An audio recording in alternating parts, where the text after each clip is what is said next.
Welcome to Let Me Fix This. Enjoy the video. In this video, I will explain how to use command blocks. First, ensure cheats are enabled in your Minecraft Java Edition world settings. If not, open your world to LAN and enable them. Then, type /give_it_s_minecraft command block into chat to receive one. You must be in creative mode to place and configure these powerful blocks. Right-click to open its interface and start automating your world. There are 3 distinct command block types, each identified by its color. Orange impulse blocks execute their command once when activated by redstone. Purple repeating blocks run their command 20 times per second as long as they are powered.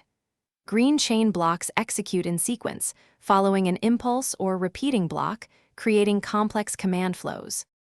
To program a command block, simply right-click it to open its interface. Here, you'll find the command input field where you type your desired command, just like in chat.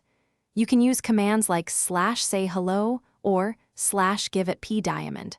Choose whether it needs redstone for activation or is always active for constant operation. For advanced setups, chain command blocks are crucial. Ensure their arrows point in the correct sequence.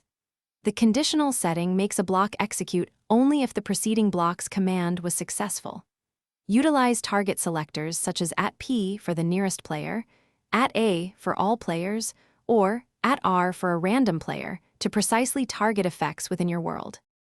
Thanks for watching. If you found this helpful, don't forget to like and subscribe.